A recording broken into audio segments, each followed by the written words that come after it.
तो देखिए, Iran America के बीच शांति समझौता हो गया। डोनाल्ड ट्रंप युद्ध से भागने के लिए इस तरह से बेताब थे कि उन्होंने ईरान को 300 अरब डॉलर का पुनः निर्माण पैकेज देने का वादा तक कर लिया। नमस्कार, मैं हूं नीलू। तो शुक्रवार को होने वाले समझौते पर दस्तखत के कार्यक्रम से पहले ईरान की अर्ध सरकारी समाचार एजेंसी मेहर ने वॉशिंगटन और तेहरान के बीच 14 सूत्रीय सहमति पत्र का मसौदा प्रकाशित कर दिया है। और आज बात इसी पर होगी। बात यह भी होगी कि किसकी भूमिका क्या रही, कौन हारा, कौन जीता। लेकिन जीता तो मतलब एक तरह से कह लीजिए कि दुनिया जीत गई, क्योंकि सबसे ज्यादा परेशानी इस युद्ध से किसी को हो रहा था तो पूरी दुनिया इसकी चपेट में आ गई थी। भले एक दो मुल्क ही इसमें इन्वॉल्व थे, लेकिन पूरी दुनिया इसकी चपेट में आ गई थी। तो बात आज इसी पर होगी, शांति वार्ता के वो 14 पॉइंट्स क्या है और किस तरह से ईरान ने अमेरिका को झुका दिया। जी हाँ, ये इसलिए हम कह रहे हैं क्योंकि देखिए, ठीक है, दोनों तरफ से बातचीत हुई, दोनों तरफ से निगोसिएशन हुआ, लेकिन एक तरफ था अमेरिका, एक तरफ था ईरान। और ईरान ने किस तरह से इन 14 बिंदुओं के जरिए अमेरिका को एक तरह से कह लीजिए कि झुका दिया।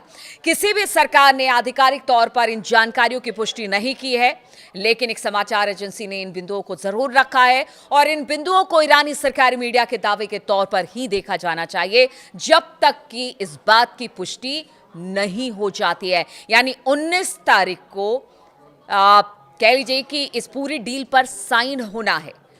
और इसीलिए कहा जा रहा है कि जो ईरानी मीडिया है जिसने इस बात को रखा है, जब तक उस पर साइन नहीं हो जाएगा तब तक कुछ भी कहना मुश्किल है। लेकिन अगर ईरानी मीडिया के हवाले से खबर की बात की जाए तो हम आपको बता दें कि ईरान की ये जीत मानी जा रही है।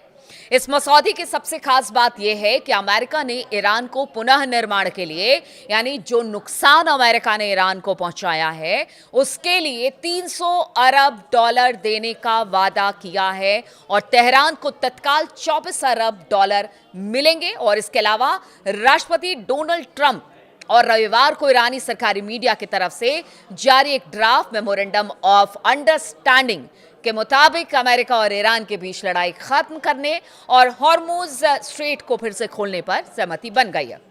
अब देखिए, ये जो बात हो रही है ना, शुरुआत से ईरान कह रहा था कि आपने जो नुकसान पहुंचाया, क्योंकि हमला पहले आपने किया है, आपने जो नुकसान पहुंचाया, ईरान में इतना नुकसान हुआ है, उस पूरे नुकसान की भरपाई आप करेंगे और इसके पुनः निर्माण के लिए आपको पैसे देने होंगे। यानी रिकंस्ट्रक्शन दोबारा से ईरान में किया जाएगा, जो तबाही पीछे अमेरिका और इसराइल ने मचाई। तो उसके लिए एक तरह से कहा जा रहा है कि सहमति बन गई है। और साथ ही स्ट्रेट ऑफ हॉर्मुज, देखिए, ईरान के हाथ में सबसे बड़ा तुरुप का पत्ता था स्ट्रेट ऑफ हॉर्मुज, उसे खोलने की बात हो रही है कि आप उसे खोलिए। यानी अमेरिका कह रहा हम नाकेबंदी हटाएंगे। और स्ट्रेट ऑफ हॉर्मुज, देखिए, अगर ये वाकई में समझौता हो जाता है, हस्ताक्षर हो जाते हैं, तो फिर ये बड़ी राहत की बात पूरी दुनिया के लिए है। हालांकि अभी तक अमेरिका ने इसकी पुष्टि नहीं की है। ये ईरानी मीडिया के हवाले से बताया गया है। देखिए, यहाँ पर कौन जीता कौन हारा, लेकिन हम ये आकलन कर रहे हैं कि जीत ईरान की कैसे हुई है। एक अमेरिका जो अपने आप को महाशक्ति कहता है, वो ईरान को शुरुआती दिनों से कह रहा है युद्ध के बाद से कि वो खत्म हो चुका है। इसके बावजूद बातचीत के मंच पर अगर ईरान अपनी बात रखने में कामयाब रहा है तो इसकी जीत ही कही जाएगी। भारत के जियो पॉलिटिकल एक्सपर्ट नितिन गोखले ने अपने जो सोशल मीडिया प्लेटफॉर्म है उस पर एक्स पर उन्होंने लिखा है कि अगर मेहर न्यूज की रिपोर्ट के मुताबिक अमेरिका और ईरान के बीच हुए एमओयू की जानकारी सही है तो ये साफ है कि अमेरिका ये जंग हार गया है। हालांकि ये अंदाजा लगाया जा सकता है कि अलग अलग देश इस समझौते को किस तरह से अलग अलग नजरिए से देख रहे हैं, ये भी कहा गया। देखिए, अब बात एक एक करके तमाम देशों की, क्योंकि दो मुल्कों की बात हो रही है, दो मुल्कों में समझौता हो रहा है, लेकिन इसके पीछे इसमें इन्वॉल्व इसराइल भी है और जो शांति करा रहे थे जो देश, वो भी इसमें शामिल है। उनकी भी क्या भूमिका रही है। सबसे पहले बात ईरान की करते हैं। आर्थिक रूप से कमजोर होने और अपनी सैन्य ताकत में काफी कम होने की के बावजूद भी तेहरान ने अमेरिका और इसराइल के हमलों का सामना किया। ना सिर्फ सामना किया बल्कि उतनी ही मजबूती और उतनी ही ताकत से पलटवार किया। ईरान अमेरिका के सामने झुका नहीं, जो उसकी जीत मानी जाएगी। मैं इसलिए बार बार कह रही हूं, डील हुई है, दोनों मुल्कों की तरफ से डील हुई है। कौन हारा कौन जीता हम इसमें नहीं जाएंगे, लेकिन हमें ये बात भी जानना जरूरी है कि ईरान की जीत आखिर हुई कैसे। जो कहते हैं ना कि एक छोटा देश, एक बड़ा देश, पावर के हिसाब से बहुत सारे मामलों में ईरान अमेरिका से कहीं मतलब बहुत पीछे था, लेकिन कहते हैं ना कि आपकी अगर तैयारी वैसे हो, आपकी मानसिक स्थिति ऐसी हो कि नहीं, दुश्मन को कभी भी अपने से आगे नहीं समझना है, आपको उसको तोड़ना है, और वही चीज ईरान ने किया। अब बताया जा रहा है कि इसीलिए ईरान की जीत है। उसे मुआवजा भी मिला है और उसकी फ्रीज की हुई संपत्ति भी अमेरिका जारी करने पर मजबूर हुआ है। लेबनान में हिजबुल्लाह की पकड़ भी मजबूत बनेगी।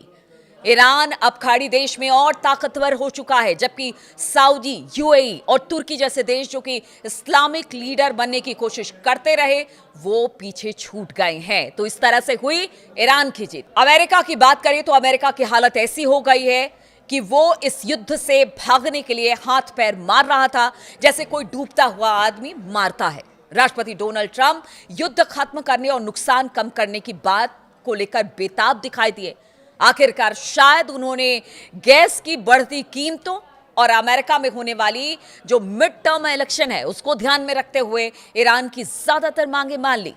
इसमें कोई शक नहीं है कि उनकी साख को भारी नुकसान पहुंचा है। पीछे हमने देखा कि इस युद्ध की वजह से उनकी पॉपुलैरिटी में कमी आई है, मिड टर्म चुनाव में जाना है, एक बड़ा नुकसान अमेरिका को झेलना पड़ा है। इसके अलावा जो दुनिया भर में कह लीजिए कि जिस तरह का नुकसान हुआ इस युद्ध के बाद, गैस और तेल की किल्लत हुई है, मार्केट लगातार गिरे हैं, उन सब का ठीकरा ट्रंप पे फोड़ा जा रहा है। और इसी वजह से ट्रंप इस युद्ध से निकलना चाह रहे थे, तो उन्होंने जितनी बात भी ईरान की है वो फिलहाल तो मान ली है, लेकिन जब तक हस्ताक्षर नहीं हो जाता क्या कुछ उसमें है स्पष्ट नहीं है। बार बार मैं इस बात को कह रही हूं, लेकिन अभी जो जानकारी निकल कर आई है, अगर ईरानी मीडिया के माध्यम से भी निकल कर आई है, वही बात मैं आपके सामने रख रही हूं। अमेरिका की तरफ से अभी इस पर, इन बिंदुओं पर कुछ नहीं कहा गया। देखिए, अब धीरे धीरे यहां से स्थिति बदलेगी, दोनों तरफ से बातचीत सामने आएगी, लेकिन जो शांति समझौते की बात है वो तो लोगों को राहत जरूर दे रही है। अब बात कर लेते हैं इजराइल की भूमिका की। तो इजराइल आगे भी लड़ता रहेगा, लेकिन नेतन्याहू की मुश्किलें बढ़ेंगी। ईरान अब ये संदेश देगा कि वो इजराइल पर भारी पड़ गया है, और वर्षों से इजराइल ने जो अपनी विजेता वाली छवि बनाए रखी थी वो कमजोर हो चुकी है।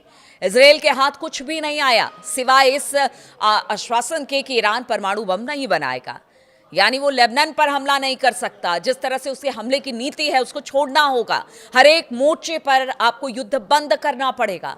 इन सब बातों को लेकर अब इजराइल भी कहीं ना कहीं बैकफुट पर है।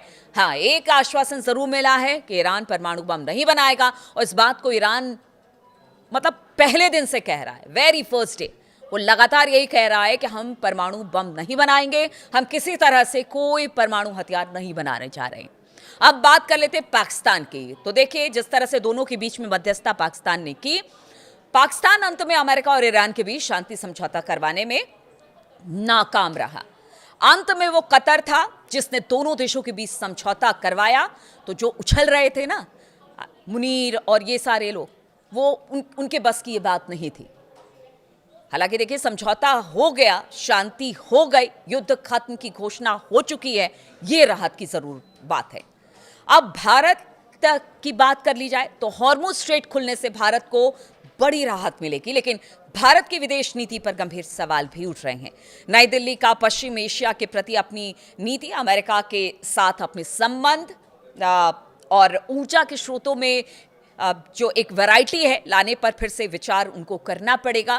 क्योंकि देखिए, अगर आगे आने वाले दिनों में ये जो पूरा स्ट्रेट ऑफ हॉर्मुज है या फिर कुछ और रास्ते हैं जो खाड़ी देशों से तेल और गैस की ढुलाई करके, मतलब वहाँ से भेजा जाता है तेल और गैस को भारत की तरफ, और बहुत ज़्यादा डिपेंडेंसी है भारत की, उसके विकल्प के तौर पर कुछ और देशों को देखना पड़ेगा।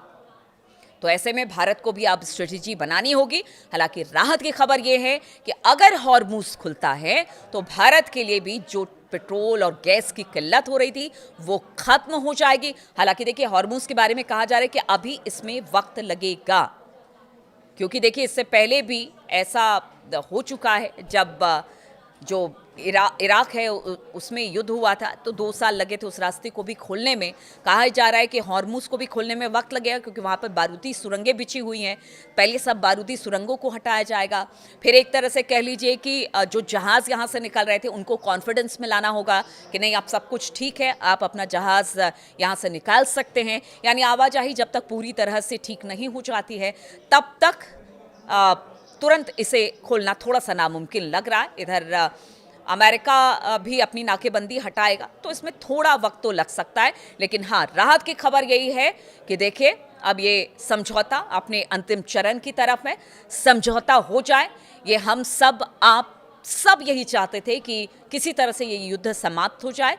अगर ये युद्ध समाप्त होता है, सभी हालात बेहतर होते हैं, तो फिर ये पूरी दुनिया के लिए एक अच्छा कदम माना जा सकता है।